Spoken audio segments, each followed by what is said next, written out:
We return to open session and take any action necessary as a result of discussion and immediately preceding agenda item number 8 pursuant to, I will start with agenda item 9E first. Consider and act upon an ordinance of the City Council of the City of Alice, Texas, establishing the rights and procedures related to contract between members of the city staff and members of City Council, including the mayor, repealing an ordinance in conflict therewith, and providing for said ordinance to take effect from and after its date of adoption. Council, I'll open for discussion on agenda item 9E.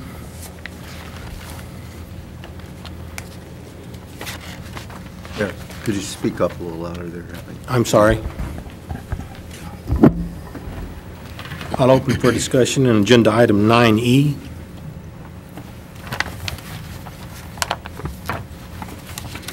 Mayor, if the council doesn't have any comments, I'd like to just thank the mayor and council for having the mutual respect that we need to avoid any instances with this agenda item.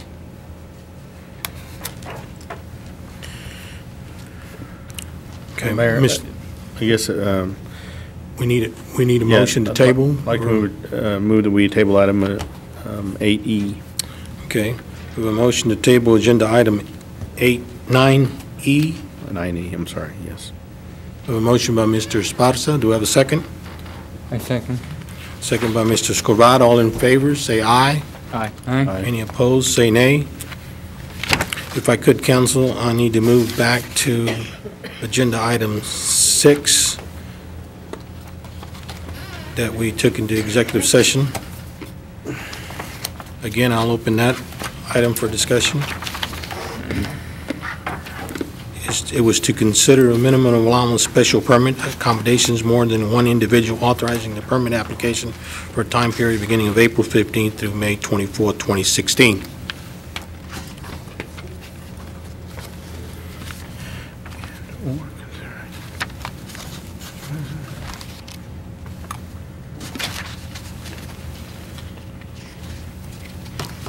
If there's no discussion, I'll ask for a motion on agenda item 6. I move that we table agenda item number 6, Mayor. Okay, we have a motion by Mr. Esparza to table item 6. Do I have a second? I second. A second by Mr. Escobar. All in favor, say aye. Aye. Any opposed, say nay. The ayes have it. Move back to agenda item 9D. Consider and act upon an ordinance of the City Council of the City of Alice, Texas, establishing the rights and procedures related to the contracts between the city attorney and members of the City Council, including the mayor, repealing of all ordinances and conflicts therefore, and providing a said ordinance to take effect from and after date of adoption. Council open for discussion, agenda item 9D.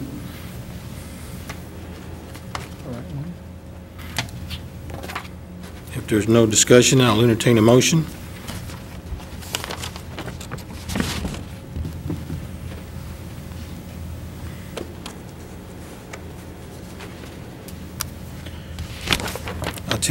I'll entertain a motion for item 9D.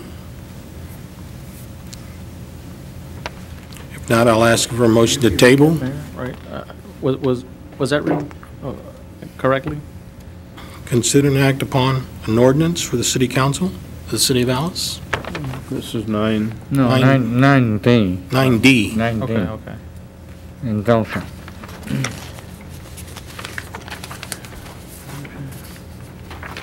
If not, I'll ask for a motion to table agenda item 9D.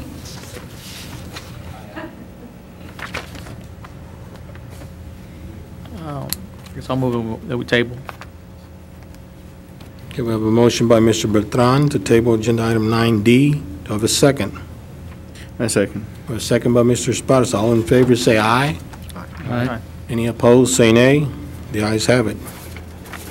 Okay, we move to agenda item 9C. Consider and act upon an ordinance of the City Council of the City of Alice, Texas, regarding the right to place items on the agenda meetings for the City Council, repealing any ordinances that conflict thereof, and providing the said ordinance to take effect from or after its date of adoption. Mayor, I'd like to move that we approve an ordinance of the City Council of the City of Alice regarding the right to place items on the agenda for meetings of the City Council, repealing any ordinances in conflict herewith, and providing for said ordinance to take effect from and after its date of adoption with the following notations, as presented with the following notations on Section 2. The following are authorized to place an item or items on the agenda for a meeting of the City Council. Any two members of the City Council or a member of the City Council and the mayor, and the city manager as well. Under Section 5 of the ordinance, to the agenda shall identify the names of the person sponsoring the item placed on the agenda. I have a motion by Mr. Esparza. Do I have a second? I have a second by Mr. Byrd. All in favor, say aye. Mr. Mayor, as a point of clarification, Mr. Esparza, did you intend that to mean that the city manager individually can Yes. place an item on the agenda? City or- manager individually. Okay. Or, yeah, and the other way to get something on the agenda is two members of the City Council, or one member of the City Council and the mayor. Okay. Gotcha. Okay. Agenda item 9C, there wasn't an amendment to that motion? No. Okay. Agenda item 9C, we have a motion by Mr. Esparza, we have a second by Mr. Byrd. All in favor, say aye. Aye. Any opposed, say nay. The ayes have it. Okay, we'll move to agenda item 9B. We actually have two sections here. I'd like to take the section of Naismith Engineering, Marshall Company, LTD, EMC Coastal Environment, and Alamo Concrete first. We can call that Section B.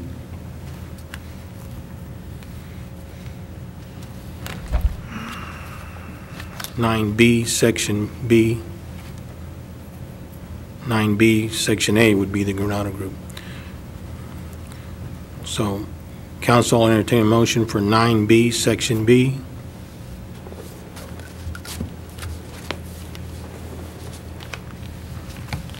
If not, I'd entertain a motion to table 9B, Section B.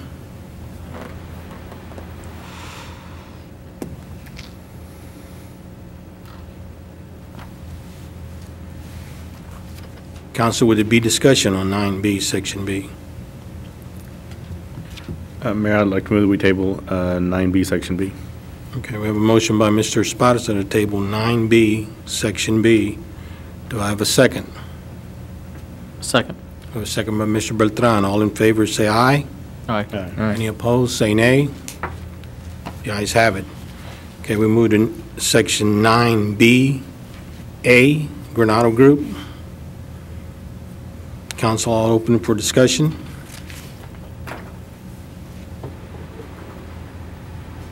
If no discussion, I'll entertain a motion for 9B, Section A.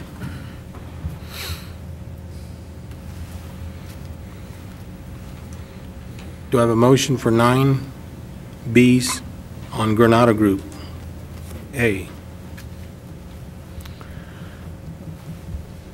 Before a motion was made there, can you retract that where I can ask the city attorney? Would you get clarification, Mr. Towler?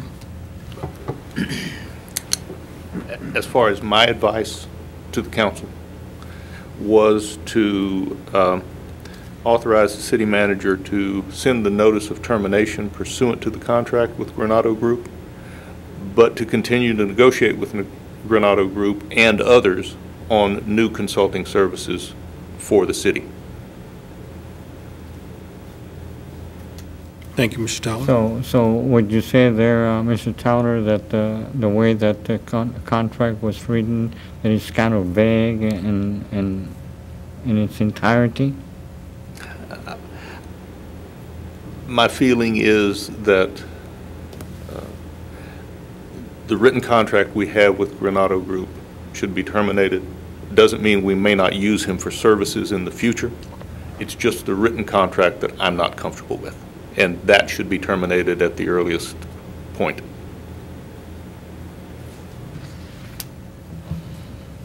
Again, council, I ask for a motion for agenda item 9B, Granada Group, Section A. With that being said and the recommendation, I so move that a notice will be sent. Okay, we have a motion by Mr. Escobar. All in favor, do I have a second? I'll second. We have a second by Mr. Beltran. All in favor, say aye. Aye. Any opposed, say nay. No. Okay. On agenda item 9B, Section A, I vote with the ayes. The ayes have it. And I abstain, Mayor, on that, for the record. I know that. Ms. Marshall, did you get that? Yes. Okay. Okay, agenda item 9A, methods to address financial options with respect to budgeting and financial matters. Council open for discussion.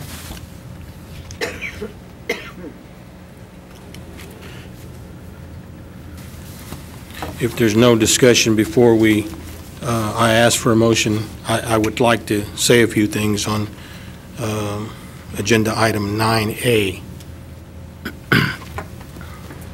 I would like to convey my points in simple terms for general understanding. As I address the council, understand that I'm also addressing myself as part of this council. I would like to take this time to recognize our staff for their commitment and dedication in providing the direction on how we will reduce expenses and increase revenues. It exemplifies true character and integrity when it comes to affecting your own quality of life. I would also like to ask the council to follow that lead by giving up the iPads and removing the feasts that we have after every meal. So today we are told that we have a deficit of over $7.2 million, but we have yet to discuss our punitive damages that we would also have if the natatorium is not open either by commitment of the public or the city.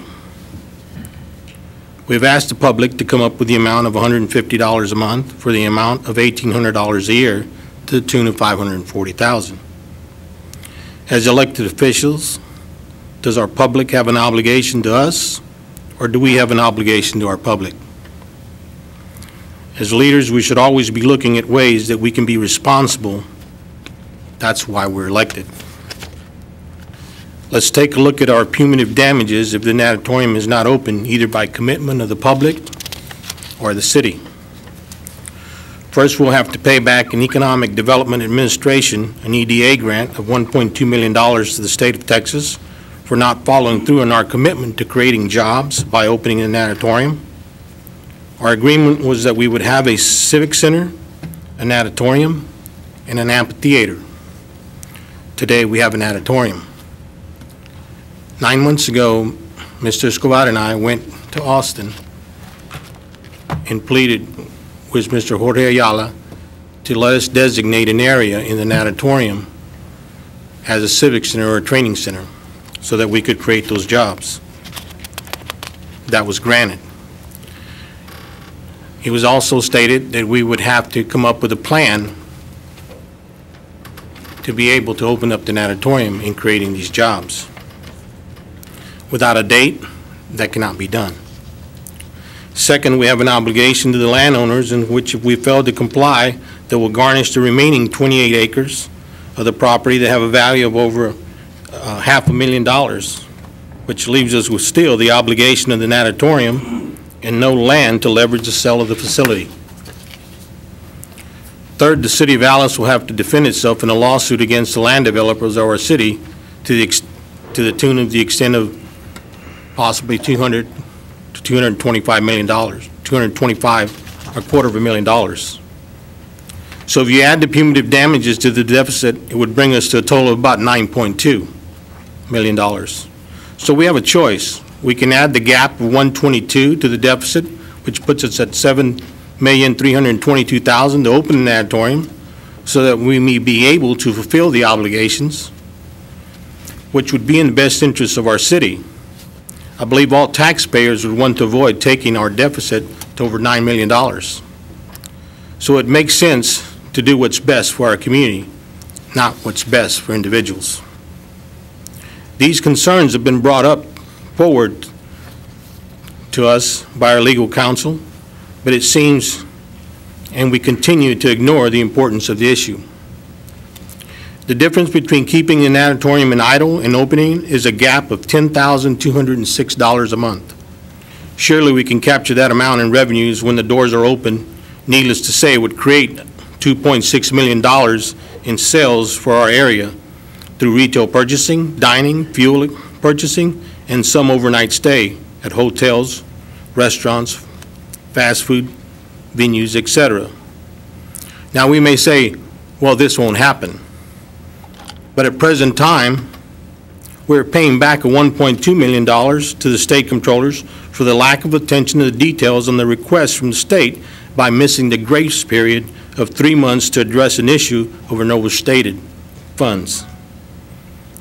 Now, I understand that not everything is good, but as leaders, we must find the good in everything.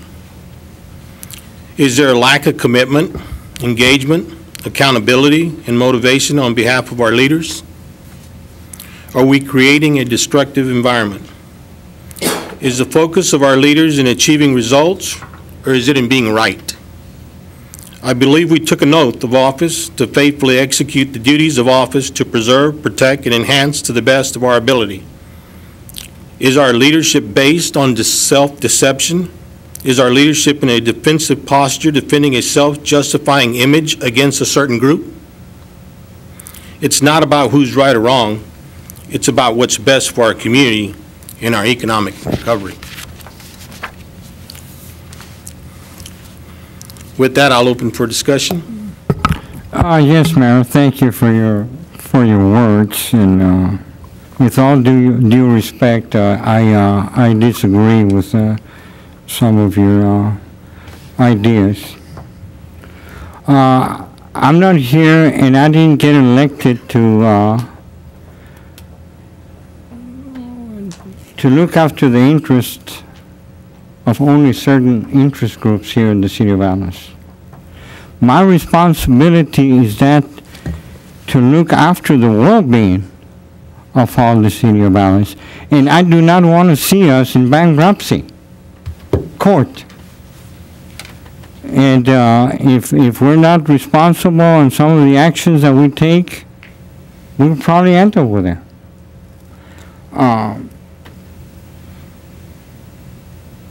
I just did not see how getting more in debt is going to help us in any manner. I can see that. Now, is it that Leo is not being responsible? Is it that Leo don't want that auditorium open? No, I would love to see it open. Can we afford to have it open? No, sir, we can't. And it would be irresponsible to do that. Thank you. Council, any more discussion? Yeah, I would agree with Councilman Escobar. I think that we came forward, the council came forward with a good plan, and I think the community is working on that plan, and that's going to help secure that. I mean, we all want to see the facility open, and this is a way to get the community involved, and I think people are excited about it, and I think once it gets open, some of those things can happen as far as revenue, but the way that the council decided to get it open was the best way to do it. I mean, it makes sense. And I don't know if that's part of this agenda, but I was going to make a motion on this agenda, item A. Does anybody have anything else to say? No? On agenda item A, I'd like to move that we direct the city manager to bring forward, based on yesterday's meeting, and some of the things we've talked about here as far as the financing options and budgeting and our financial deficits, to bring forward the plan as far as some of the things we spoke about, expenses, cutting expenses, and those sort of things at our next meeting. And I know they're working on it already, but I just wanted to make it part of the motion to direct the city manager to do that, so that's my motion. Okay, we have a motion on agenda item 9A by Mr. Esparza. Do I have a second? I'll second. We have a second by Mr. Beltran. All in favor, say aye. Aye. Any opposed, say nay. Agenda item, motion pass. Agenda item 10, consider an act upon adjournment. Do I have a motion So to moved. adjourn? We have a motion by Mr. Second. Esparza. Do I have a second by Mr. Beltran? All in favor, say aye. Aye. Any opposed, say nay. We're adjourned. Thank you, and have a good evening.